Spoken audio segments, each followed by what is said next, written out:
And for people who haven't, ooh, and how do I, okay. And for the people who haven't learned a lot about design thinking and service design, I hope this gets you up to speed. Feel free to put questions in the chat, and you can always, like some other organizer, feel free to yell and stop me as I'm going. So without further ado, disclaimer, all models are wrong, but some are useful, right? So some of the models I'll be showing you, like, they're not canon. If you put a dozen designers in a room and ask them what design is, you'll get over 100 answers, right? So, you know, there's lots of different ways to do things. This is just the way that I have found is really effective for me in my career.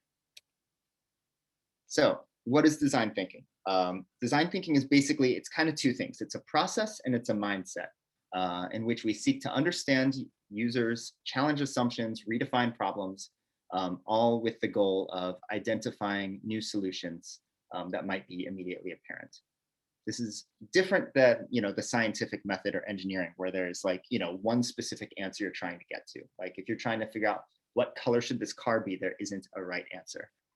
So design thinking is valuable because it pushes us to consider bigger pictures while focusing on addressing human needs and experiences. And it's different than just, you know, solving for business or tech requirements. Design thinking helps us generate solutions that are innovative, not just incremental. And the iterative process of design thinking allows us to take small bets and reduces the risk associated with launching a new idea, a new product, or a service. So that's kind of roughly design thinking. The what, this is like the process, like what are designers doing?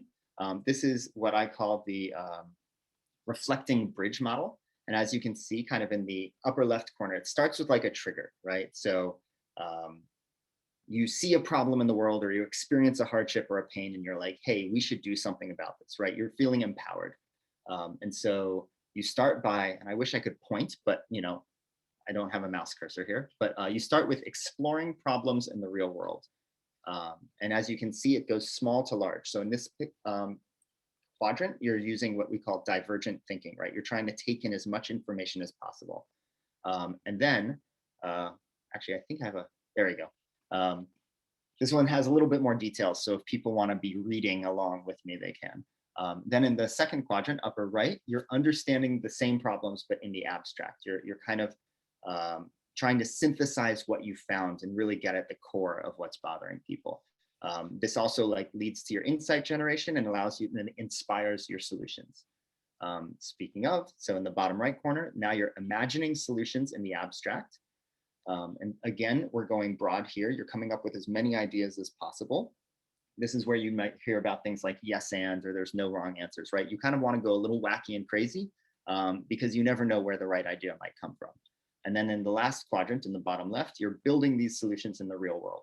And this is where you're kind of testing and refining, kind of polishing ideas. You might run a pilot and you're trying to get it to the point where it's ready to be launched into the world. And then at some point it's implemented, and then your idea, your service, your product becomes the new normal from which you can then start the journey all over again. If anyone's curious about this model, there's a little link in the bottom right, and you can always just go to josefschuman.com and read a lot about it. All right, moving on. So that's the what, right? That's what designers do. And this is kind of the how. This is kind of the mindset. These are, again, just over the years, and I've grabbed these from, I didn't create these, but I kind of grouped them together from lots of different design principles that I'd seen over the years. But I felt like these 11 kind of spoke truth to me, right? To do good, to do ethical design, which is a big conversation topic these days. So number one, and definitely it is number one, although the others aren't, you know, ranked so much, but, you know, put persons first, right? So if you're not improving quality of life, if you're not bringing more happiness to the world, it's probably not a good design. Seek diversity. Of course, you want to make sure that you're hearing voices from, you know, across the table. You want to make sure that you're hearing from, you know, the minority groups who, you know, you don't want to overlook them. I think I heard, you know, Facebook has billions of users. So if you overlook 1% of your users, that's millions of people who might be overlooked. Collaborate continuously, right? You want to, you know, this is kind of, sometimes people call it design with a little d. You want to make sure that, you know, when possible, you're letting people sit at the table who are going to be affected. So the decisions aren't just being made at them, but by them. Keep an open mind, of course. You want to, try to let go of your biases, and you want to make sure that you can learn new things. Go deep and broad, right? While you're focusing on your problem, you also want to be understanding the context. You want to be understanding the other forces at play in the world that might be affecting your problem space, and be considering those. Planning for the future, of course. You don't want to create something that's just going to be effective for only 2 months because something else is coming out. So look at trends, look at the world, and try to make sure that your product is going to be relevant in the future. Do more, talk less. Wow, I could take a hint from that right now. No, but the idea being that, oh, should we admit this person? Hopefully, someone let Samantha. The idea is you can be all thought, no action, right? But really, until you put something out in the world, you don't know how it's gonna live, and how it's gonna be reacted to. So as soon as you can, this is almost like talking about prototyping, which we'll get into at the end of tomorrow. You want to put prototypes out as soon as possible and learn from those. Pursue truth, just a general thing. Iterating forward, of course. This one kind of almost goes with the next one. Like, you're going to have failures. Treat failure as a way to learn, not as a setback. And stay optimistic, because progress is always possible. And then the last one is a little bit scary, a little sad, but fear your power, right? If you're a designer, you're creating things, and those things will have impacts on other people's lives. So, try not to be have fun, but make sure that you're not being, too whimsical about it to the point where you might negatively impact someone, just because, you create a website and you're like, oh, this is pretty, or it's cute, but it like ends up not being usable for people, and that could like lead them to have worse lives. So those are kind of like the principles. That's the how we do design. And this is my joke slide, because there's so much more to talk about. All right, so that's basically design thinking. Do we want to pause there for a second? I can't even see the chat. Is there any questions so far, fellow organizers?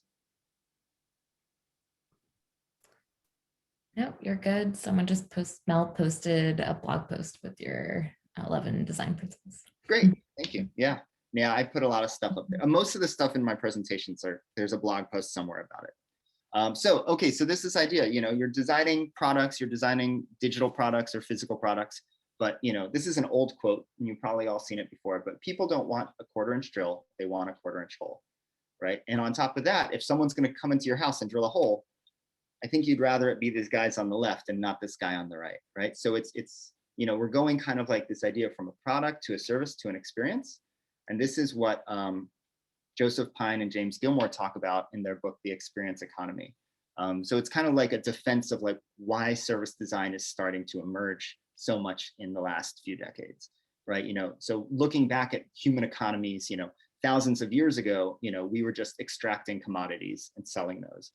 Later, not too much later, but then people were making goods, right? You could take these beans, you could roast them in a certain way, or you could flavor them in a certain way and package them in a certain way, and suddenly it's more valuable, it's more differentiated.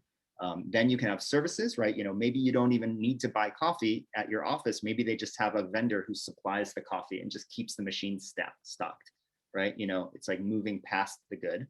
And then finally, you're staging experiences, so you're getting a lot of other things when you go into a Starbucks. There's Wi-Fi, there's nice music, there's seating, there's all these, programs for loyalty and all this kind of stuff. And then of course, we have Disney here, which at this point, I don't even know what services or goods or commodities they're even bringing to the table anymore, because it's so much living in this space of experience, right? They're just trying to bring joy to people's lives. And the services and the goods are almost interchangeable as long as they're supporting that goal.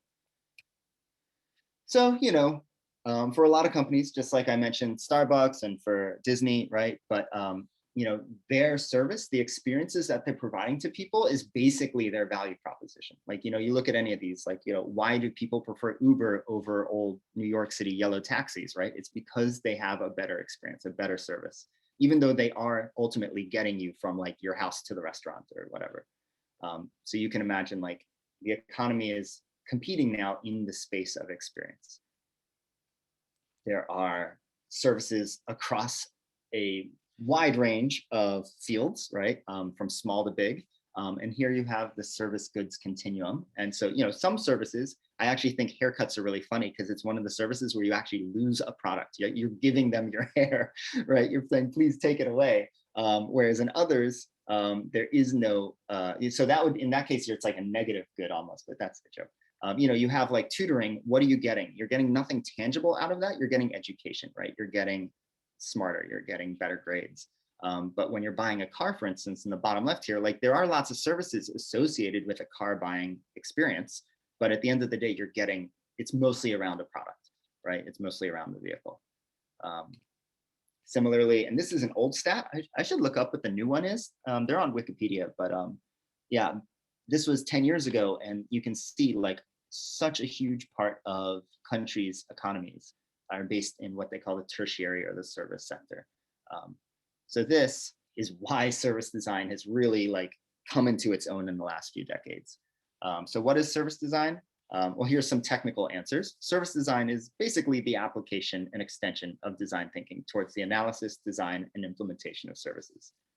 This includes conceptualizing, defining, planning, and orchestrating the end-to-end service experience, and often requires examining the internal operations, cultures, and structures of an organization to understand how these forces impact the service experiences provided.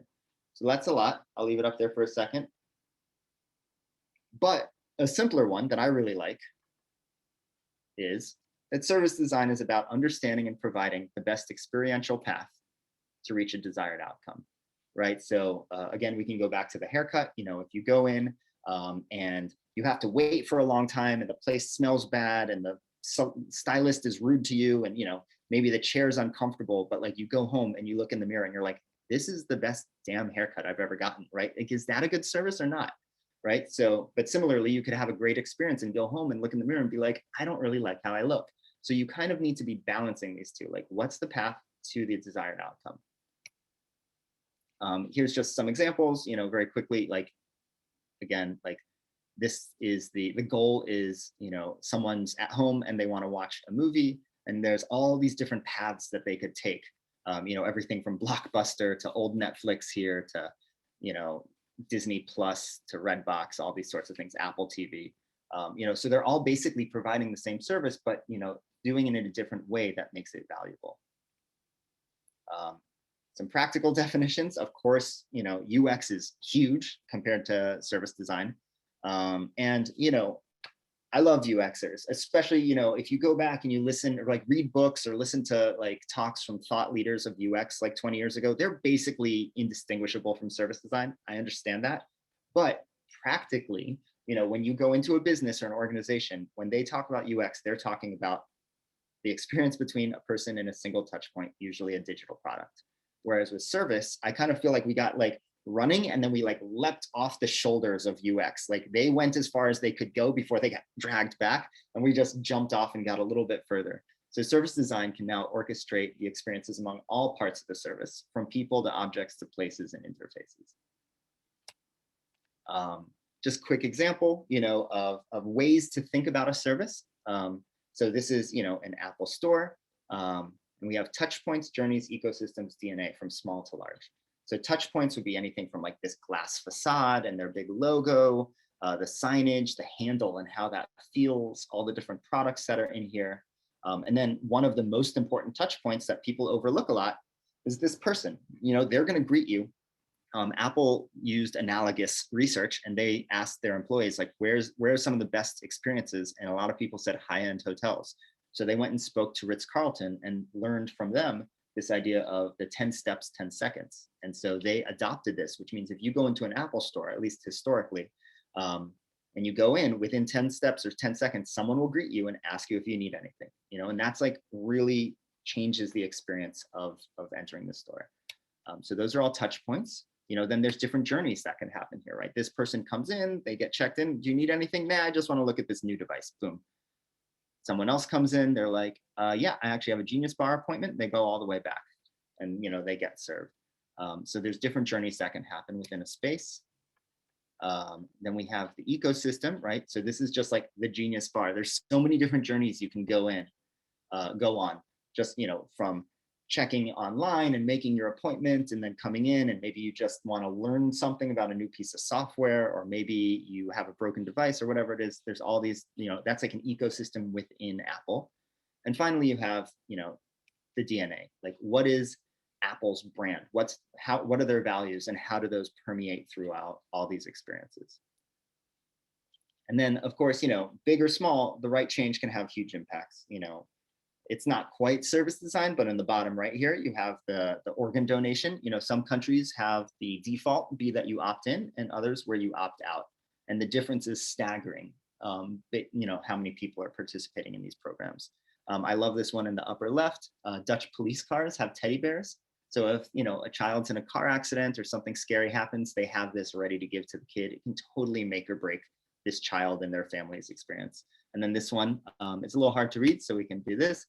Underneath the hotels, there's a little card, a little A-frame. It costs almost nothing, but it says, yes, we clean under here too. And right, that little piece of joy provides, both their branding voice a little bit, but also, brings comfort to someone sleeping there. Oh, they're taking care of things. It improves the quality of their service experience. Before we go too crazy here, any questions yet in the chat, organizers? No, we're just really just trading what books to read. We're enjoying what you're saying, so you can keep Okay. going. All right. Well, we're coming into the finish line. So these are the 8 Ps of service design that I've kind of developed over the years. I started with 5, then 7, then 8.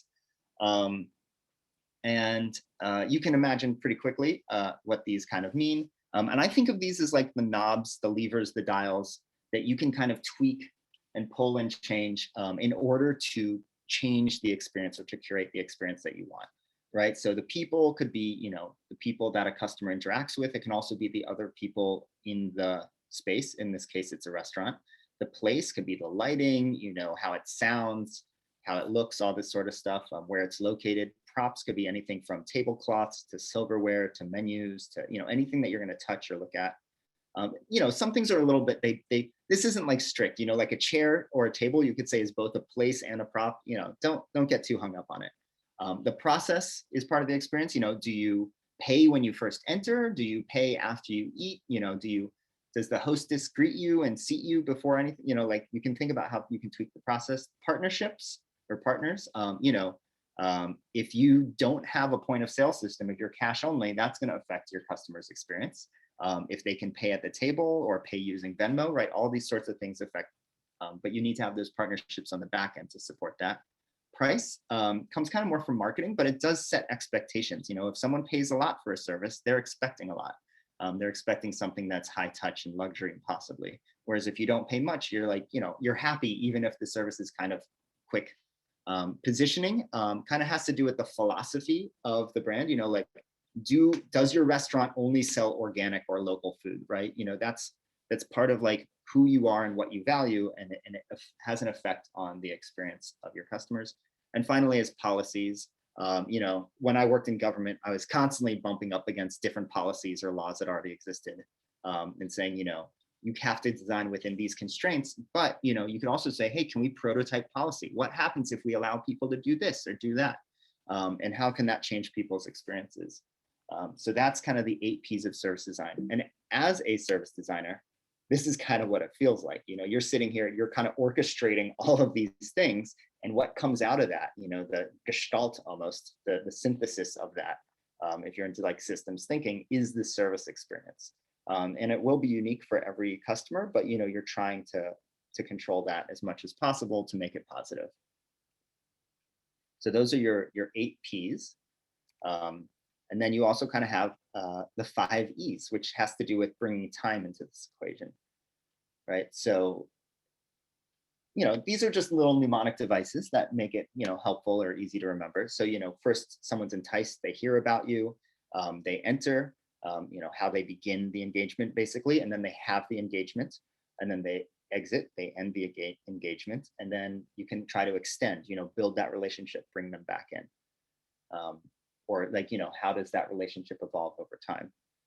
So you have these 5 over time, and then you have the 8 Ps, and this is just like a little canvas that can be useful to be thinking about your service and how you want people to experience it over time.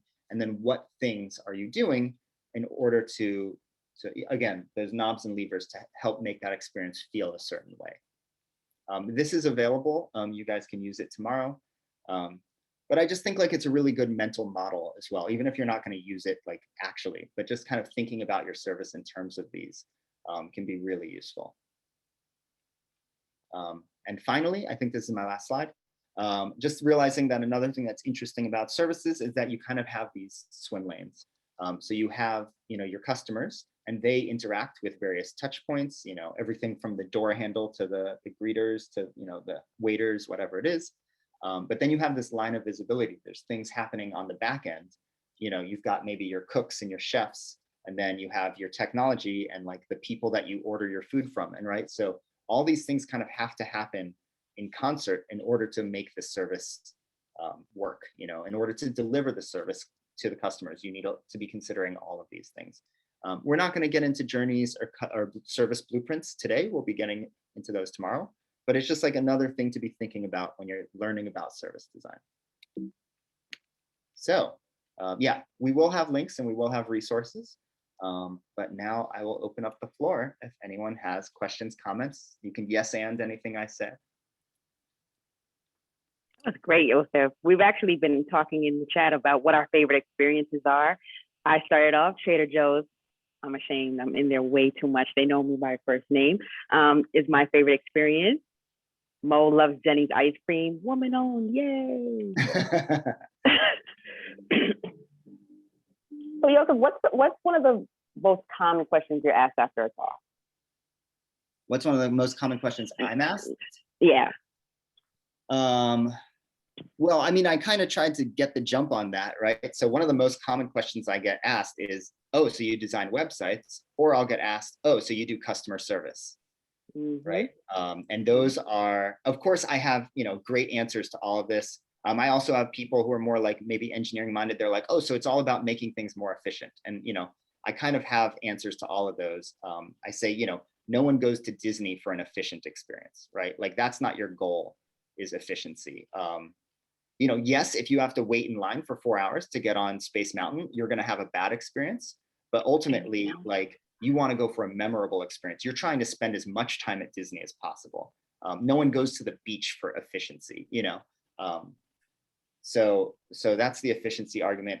Digital, obviously, I can give a million examples about, yeah, you can order your ticket online, but then you have to actually go to the airport. You actually have to go through security. You wait at the gate. Like you're not digitally on the airplane. There are digital and non-digital touch points. And sadly, most of the attention is given to digital these days, but there are the lived experiences that, you don't want like all the digital things to be really highly designed and all the in-person parts to be like really undesigned, because that doesn't create like a good experience. Right. And then when it comes to customer service, I'll say something like, well, no one at Blockbuster was probably rude to you, but that doesn't mean that they're going to beat Netflix, right? Netflix was providing a service that was just more preferable to people. And it had nothing to do with how nice the staff was. Cool. Yeah. We actually had a question in the chat of whether the slides would be available. Yeah. So okay. Not only are all these slides, yeah, I can make them available, but almost everything that I've talked about today is on my website. I've written a blog post at some point over the last 6 years that goes into even more depth on any of these topics. But yeah, happy to make the slide deck available. I haven't. It's a non-shameless plug. Yeah, but we can probably. Yeah, well, it's more like if you want to know more, like I tried to do a lightning talk. Feel free to go, go to town, lose some sleep. Awesome. Does anybody have any questions? Come back and yell at me. I don't know. Tell me I'm wrong. Help me learn. Awesome.